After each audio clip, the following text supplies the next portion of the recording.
Good afternoon, everybody, and welcome to another edition of the Sports Box, where the only opinion that matters is right here. I am Mike Aletta, a.k.a. Hamilton Mike, bringing you another special that I like to call my own.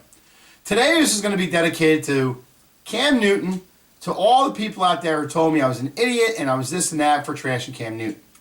Again, let's review the tape because I know some people out there are slow and can't realize this, but when I say something, but Cam Newton, I said, is a great athlete, okay? Very good for the sport, can run, can throw, can do everything. My problem with Cam Newton was the immaturity, the celebrations, the attitude, this and that. And let me tell you, he proved it in the game this last week with the Super Bowl, okay? If you don't know what I'm talking about, let's go to the footage right now of the press conference after the game. What do you want to say to the people who love you and support you back in Carolina? We'll be back. Ron said Denver 2 years ago had a tough time. They bounced back. Did you take that to heart when he told you after the game? No. Can you put a finger on why Carolina did not play the way it normally plays? Is there a reason why? Brandon McManus at podium 9. Was there anything Denver did defensively that, I mean, I know you'd seen them, studied them. Was it pretty much what you had seen on film? Was there anything different you think they put in for this game? Nothing different. Cam, do we sometimes, I mean, I know football players don't forget, but do we sometimes forget that defenses can still take apart any offense in this game? Evan Mathis at podium 14. Cam, what did Coach say? Lost. Cam, on that fumble, was there, when you were looking at the ball, was there a thought that you were trying to pick it up to extend the play, or is that why you didn't hit the deck for it? Did Denver change anything defensively to take away your running lanes? No.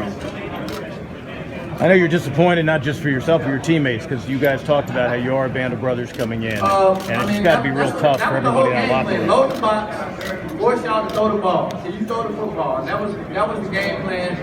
Load the box, one man outside.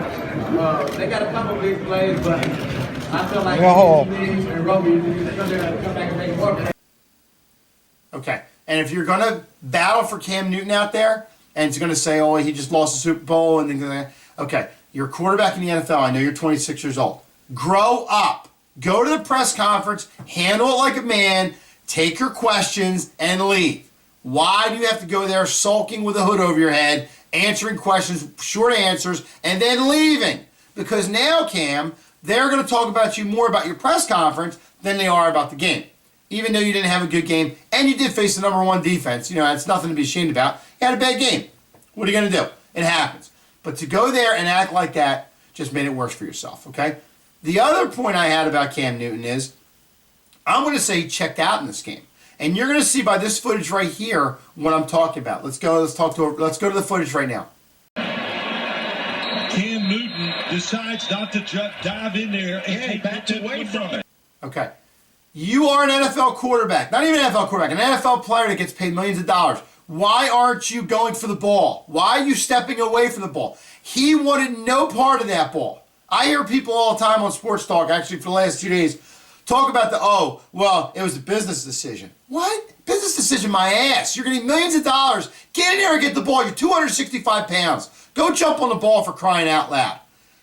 It's unbelievable to me that people will defend this guy for actions for the Super Bowl press conference and what I just showed you about the fumble constantly.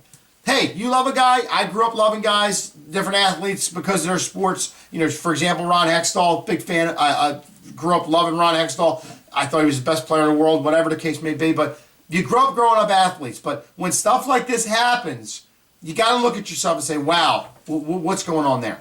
But in any sense, that's all the time we have for the Sports Box. Keep an eye out. Some new things coming. My interview section, as soon as the weather breaks, is going to be a funny one, I think, and we'll get a good kick out of it. And write in, let me know how I'm doing. Because at the Sports Box, the only opinion that matters is right here. Keep an eye out. Take care. See you.